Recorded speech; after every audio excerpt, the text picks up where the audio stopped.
General Simeón Ola, the last Filipino general of the Philippine Revolution. Who is he? Why is he important to the Katipunan, and why should we remember him?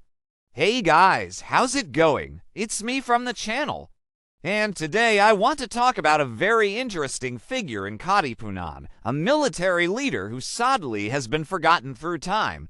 We will be talking about the life and legacy of General Simeón Ola, the last Filipino general of the Philippine Revolution.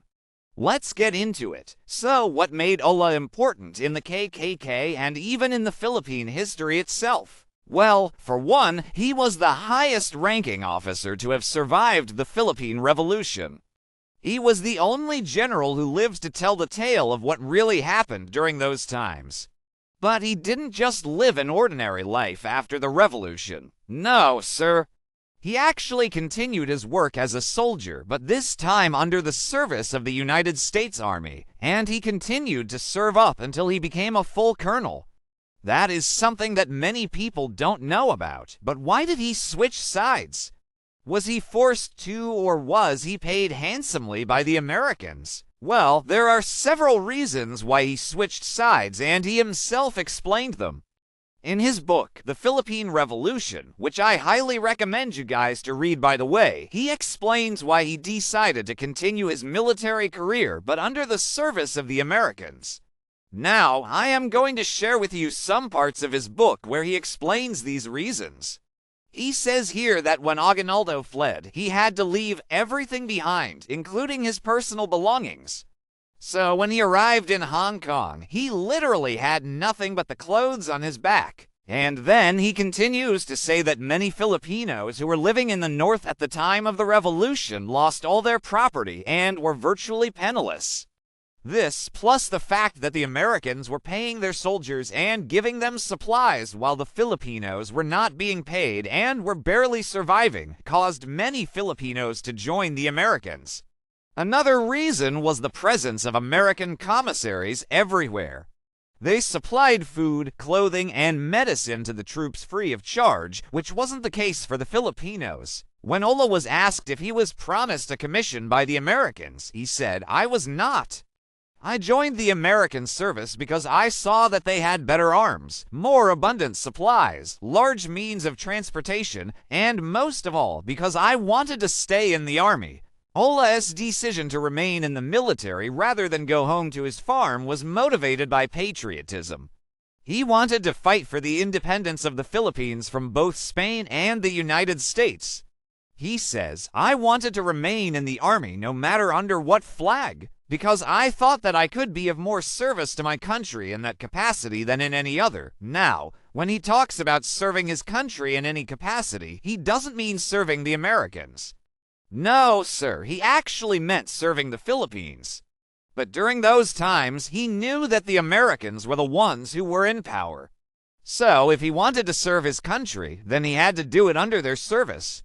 And this is actually the main reason why he switched sides. It is important to remember that while Ola may have switched sides, he remained a patriot throughout. His decision to stay in the military and fight for the Philippines, albeit under the American flag, demonstrates his unwavering commitment to his country and its independence. He was not motivated by personal gain or self-preservation, but rather by a desire to continue serving his country in the best way he knew how. And now let us talk about the man himself. Who was General Ola? How did he rise through the ranks and become such an important figure in the Katipunan? And how did he eventually return to the Philippines after serving under the Americans? Simeón Ola was born in 1841 in Manila, Philippines, which was then a part of the Spanish Empire. From an early age, he showed a strong sense of nationalism and a willingness to fight against the Spanish oppressors. He joined the Katipunan, a secret society founded by Andres Bonifacio that aimed to overthrow the Spanish colonial government. He rose quickly through the ranks of the Katipunan due to his military skills and bravery in battle. During the Philippine Revolution, he led several important battles against the Spanish forces. He was known for his strategic brilliance and his ability to inspire his troops. In 1896, he was promoted to the rank of general and became one of the top military leaders of the Philippine Revolution. After the Philippine Declaration of Independence from Spain in 1898, he continued to fight against the Spanish forces until the Treaty of Paris was signed in December of the same year. The treaty provided for the independence of the Philippines and the ceding of the Philippines to the United States. When the Philippine-American War broke out in 1899, he continued to fight against the Americans, but he was captured and imprisoned on the island of Mindanao. In 1901, he was released from prison and given a noble title and pension by the Americans. He continued to live in the Philippines and played an active role in public affairs until his death in 1914. As mentioned earlier, he wrote a book titled The Philippine Revolution, which provides a first-hand account of the struggle for independence from the Spanish colonial rule. He also served as a member of the Philippine Assembly, the first elected legislative body in the Philippines. Throughout his life, he remained a symbol of courage and patriotism for the Filipino people. He was known for his integrity, his commitment to public service, and his unwavering love for his country. After his death, he was buried in Manila with full military honors. His legacy continues to inspire generations of Filipinos, and he is remembered as one of the greatest heroes of the Philippine Revolution. Ola's decision to remain in the military after the revolution was a difficult one.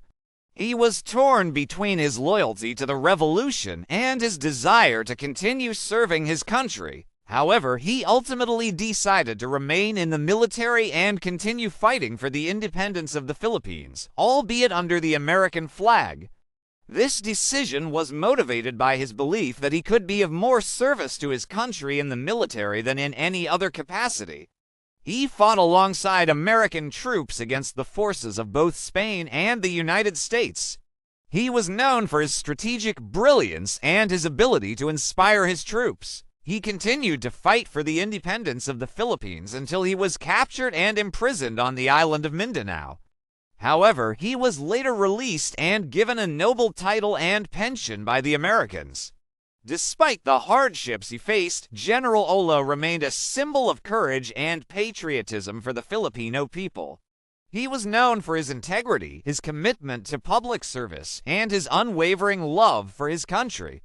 He continued to play an active role in public affairs until his death in 1914. So, why is it important to remember General Simeón Ola? It's important to remember General Simeón Ola because he was a key figure in the Philippine Revolution. He was one of the top military leaders of the revolution, and his strategic brilliance and bravery in battle were instrumental in the success of the Filipino troops. He was also one of the few Filipino generals who survived the war, and he provided valuable insights into the struggle for independence from both the Spanish and American colonial rulers. Moreover, he remained a symbol of courage and patriotism for the Filipino people throughout his life. He was known for his integrity, his commitment to public service, and his unwavering love for his country. Remembering him helps us to appreciate the sacrifices and struggles of those who fought for our freedom and independence. Ola's story is an important reminder of the complexities of our history and the challenges faced by our ancestors in their struggle for freedom. He was a true hero of the Philippine Revolution, and his legacy continues to inspire generations of Filipinos. Guys, that's it for this video. I hope you learned something new about General Simeón Ola, the last Filipino general of the Philippine Revolution. If you enjoyed this video, please like and subscribe so that you don't miss out on any of my future uploads. Once again, thank you so much for watching, and I'll see you in my next video. Bye!